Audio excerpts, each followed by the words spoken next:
Good morning प्यारे बच्चों। कैसे हैं आप लोग? बच्चों, आज हम एक नया चैप्टर शुरू करने वाले हैं। हमारे इस चैप्टर का नाम है मैं तेरा गुणनखंड गुणज तू मेरा। बच्चों, आपकी मैथ्स की बुक में चैप्टर नंबर 6 है मैं तेरा गुणनखंड गुणज तू मेरा। तो इस चैप्टर में बहुत सारी एक्टिविटीज भी हैं, तो हमें बहुत मजा आने वाला है। तो बच्चों, ध्यान से आप इस वीडियो को देखेंगे और सीखेंगे आज कुछ नया। तो चलिए शुरू करते हैं मैं तेरा गुणनखंड गुणज तू मेरा। बच्चों, आप लोग अपनी बुक्स में पेज नंबर 87 ओपन कर लीजिए और इसमें हम शुरू करते हैं फर्स्ट एक्टिविटी। सबसे पहले एक चूहे और बिल्ली की छोटी सी कहानी। देखिए, आपको इसमें ये छोटी सी एक बिल्ली नजर आ रही होगी, ये, और यहाँ पे एक छोटा सा चूहा भी नजर आ रहा होगा, है ना? अब देखिए, ये जो बिल्ली है ये कौन से नंबर पर है? ये है नंबर 3 पर। और चूहा कौन से नंबर पर है? नंबर 14 पर। अब आपको पता है ना कि चूहे को बिल्ली से कितना डर लगता है। तो चूहा बिल्ली से बचने के लिए भाग रहा है, भाग रहा है, भाग रहा है, ताकि वो इस बिल पर पहुंच जाए। जब चूहा इस बिल में कूद जाएगा तो बिल्ली चूहे को नहीं पकड़ पाएगी। तो बच्चों, अब हम देखते हैं कि ये बिल्ली कितना कितना कूदती है और चूहा कितना कितना कूदता है।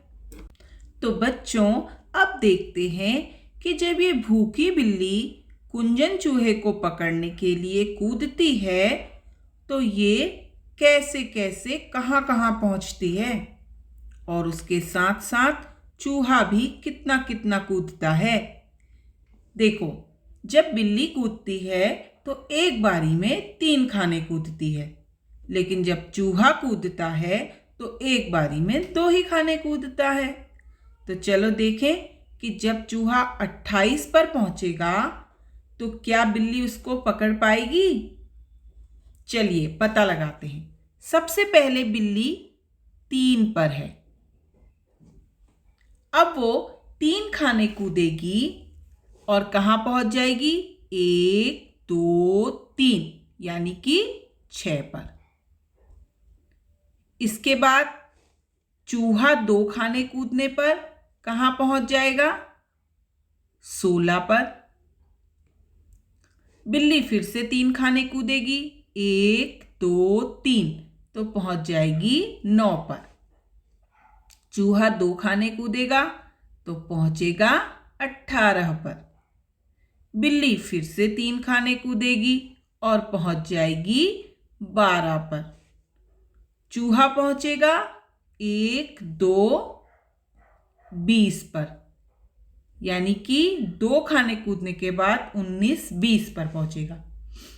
अब बिल्ली फिर से 3 खाने कूदेगी तो 12 के बाद कहां पहुंचेगी? 1 2 3, यानी कि 13 14 15 पर। और चूहा पहुंचेगा 21 22 पर। फिर 15 के बाद 3 खाने कूदेगी तो बिल्ली पहुंचेगी 16 17 18 पर। और चूहा पहुंचेगा 23 24, यानी कि 24 पर।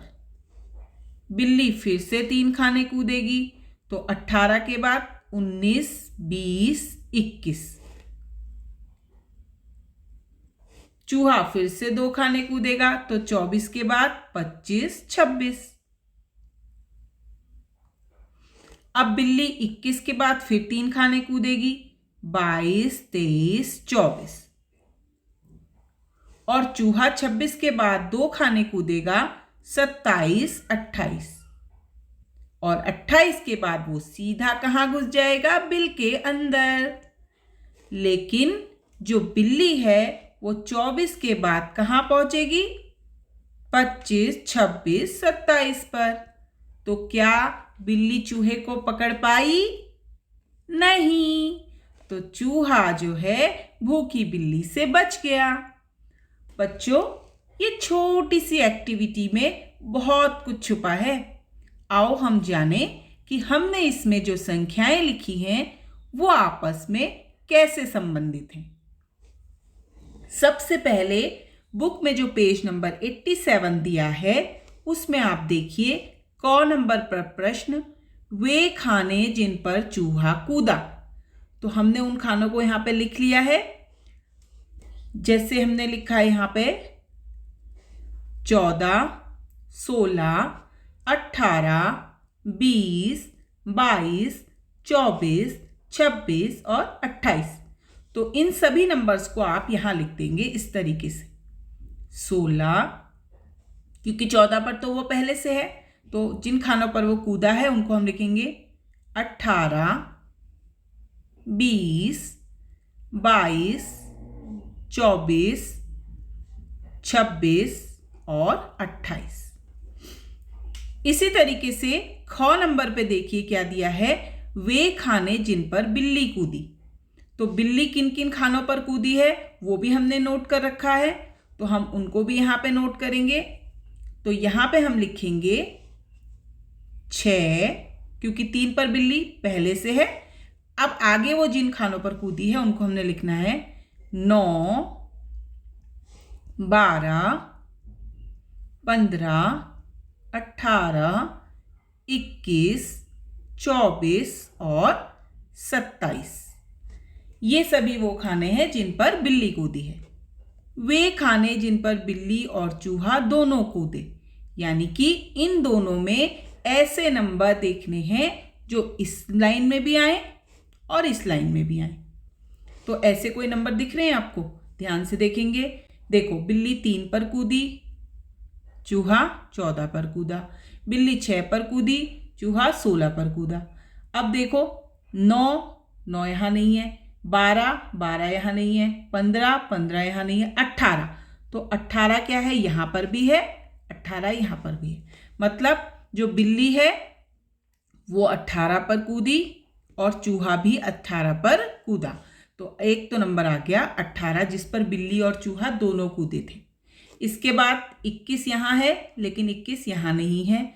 24 यहाँ है, 24 यहाँ पर भी है। तो दूसरा नंबर हो गया 24। इसके बाद 26 यहाँ नहीं है, 27 भी नहीं है, 28 भी नहीं है। तो इसका मतलब केवल 2.2 नंबर ऐसे हैं जिन पर चूहा और बिल्ली दोनों कूदे थे। कौन कौन से? 18 और 24। इसके बाद लास्ट में आपको दिया है, क्या चूहा बच सकता है? तो देखो, चूहा पहले ही बिल में घुस गया, क्योंकि 28वें नंबर तक तो बिल्ली पहुंच ही नहीं पाई। तो आप क्या लिखोगे? हाँ, चूहा बच सकता है। तो बच्चों देखो, कितनी मजेदार एक्टिविटी थी और इस एक्टिविटी में हमने बहुत कुछ सीखा। आइए जानें कि हमें क्या नया मिला। देखो बच्चों, यहां पे आपको कुछ नंबर्स दिखाई दे रहे हैं। 3, 6, 9, 12, 15, 18, 21, 24 और 27। अगर आप इन नंबर्स को ध्यान से देखो तो आपको इनमें कुछ ना कुछ कॉमन मिलेगा। क्या आपने इस तरीके का कभी पढ़ा है कुछ? बिल्कुल पढ़ा है। आप लोग समझ गए होंगे। यहां पर हम बात कर रहे हैं 3 के पहाड़े की। ये क्या है? ये 3 का पहाड़ा है। या फिर आप ये भी कह सकते हो कि इन सभी में जब हम 3 से भाग देंगे तो भाग पूरा पूरा चला जाएगा। जैसे 3 1 जा 3, 3 2 जा 6, 3 3 जा 9, 3 4 जा 12, 3 5 जा 15। मतलब ये हुआ कि बिल्ली जब भी कूदी है तो वो 3 कदम कूदी है। इसका मतलब हर बार आपकी जो संख्या है उसमें 3 जुड़ता गया। 6 हो गया, फिर 3 जुड़ गया, 9 हो गया, फिर 3 जुड़ गया, 12 हो गया, है ना। और जब हम बार बार एक ही संख्या को जोड़ते हैं, ये आपको पता है ना बच्चों, जब हम बार बार एक ही संख्या को जोड़ते हैं तो उस जोड़ को, उस बार बार करने वाले जोड़ को हम क्या लिखते हैं? गुणा। मतलब अब हमारे पास क्या है? 3 को हम गुणा कर रहे हैं। 3 को हमने एक बार गुणा किया 3, 3 को हमने 2 बार गुणा किया 6, 3 को हमने 3 बार गुणा किया 9, 3 को हमने 4 बार गुणा किया 12। तो बच्चों यहाँ पे आप देखो, जब भी हम संख्या 3 को गुणा कर रहे हैं तो गुणा करने के बाद जो हमें मिलता है वो संख्या कहलाएगी गुणज। इसका मतलब ये जितने भी नंबर्स यहाँ पर लिखे गए हैं 3, 6, 9, 12, 15, 18, 21, 24, 27, ये सभी क्या है? 3 के गुणज। गुणज को इंग्लिश में मल्टीपल्स भी कहते हैं। ये 3 के क्या हैं? मल्टीपल्स हैं। गुणा को मल्टीप्लाई बोलते हैं, तो उसी तरीके से गुणज को मल्टीपल्स बोला जाता है। ठीक है, तो मल्टीपल्स क्या होते हैं या गुणज क्या होते हैं? जब आप किसी संख्या को दूसरी संख्या से गुणा कर रहे हैं और आपको जो आंसर प्राप्त हो रहा है, आपको जो आंसर मिल रहा है, वो आपका क्या होता है? उस संख्या का गुणज होता है। ठीक है, अब हम इसको थोड़ा सा और क्लियर करते हैं। इस पेज को 87 पेज को आप अपनी बुक में सॉल्व कर लेंगे। अब आपको अच्छे से समझ में भी आ गया होगा, तो इसे आपने क्या करना है? अपनी बुक में सॉल्व कर लेना है। तो अब अगर हम 3 के गुणज लिखते हैं यहां पर अच्छी तरीके से, 3 के गुणज, तो हमें क्या क्या मिले? 3 एकम 3, 3 दूना 6, 3 तिया 9, 3 चक्को 12, 3 पंजे 15, और जितना आप गुणा करते जाओगे उतने इसके गुणज होते रहेंगे। तो मतलब यह है किसी भी संख्या के कितने गुणज हो सकते हैं? अनंत गुणज, मतलब बहुत सारे। जितना गुणा करते रहोगे उतने क्या हो जाएंगे? गुणज, यानी मल्टीपल्स। तो ये तो हो गए 3 के गुणज। अब अगर हम बात करें 2 के गुणज की, तो 2 के गुणज कैसे निकलेंगे? जब हम 2 को अलग अलग संख्याओं से गुणा करेंगे तो हमें 2 के गुणज प्राप्त होंगे। जैसे 2 गुणा 1 2, 2 गुणा 2 4, 2 गुणा 3 6, 2 गुणा 4 8, और इसी तरीके से आप इसको आगे को बढ़ा सकते हैं। तो 2 के क्या क्या गुणज मिले हमें? 2 4 6 8। आपको पता है 2 का पूरा पहाड़ा, तो वो भी सब क्या है? इसके गुणज हैं। तो इसके भी क्या होंगे? अनंत गुणज। बहुत सारे गुणज इसके निकल सकते हैं। अनंत का मतलब जिसका कभी अंत ना हो। तो 2 के भी कई सारे गुणज निकल सकते हैं। तो बच्चों, इस तरीके से आप किसी भी संख्या के गुणज निकाल सकते हो। आपको बस करना क्या है? जिस भी संख्या के गुणज दिए गए हैं, आपको उस संख्या को अलग अलग नंबर्स से, अलग अलग संख्याओं से गुणा करना है। शुरुआत हम किससे करेंगे? हमेशा 1 से। अगर आपसे कहा जाए संख्या 5 के 3 गुणज लिखिए, तो आप क्या करेंगे?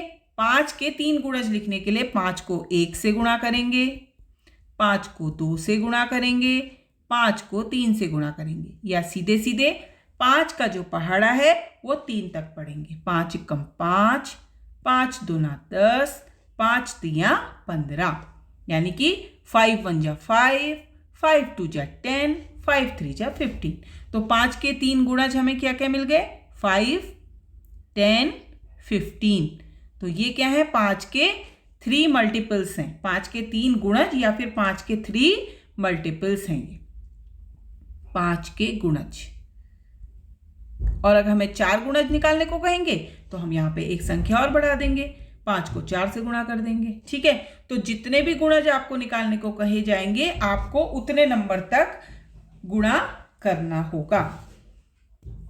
तो ये तो बच्चों आज हमने सीख लिया गुणज के बारे में कि गुणज क्या होता है। इस चैप्टर में और भी बहुत सारी एक्टिविटीज हैं, उनको हम नेक्स्ट क्लास में करेंगे।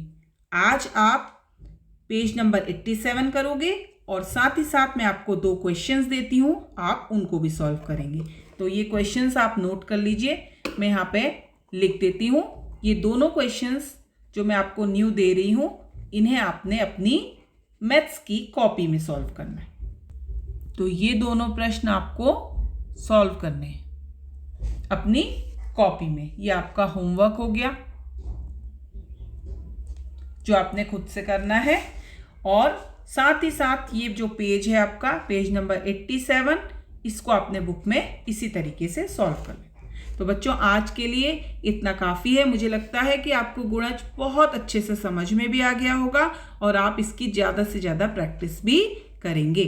अब हम नेक्स्ट एक्टिविटी नेक्स्ट क्लास में करेंगे। ठीक है बच्चों, बाय।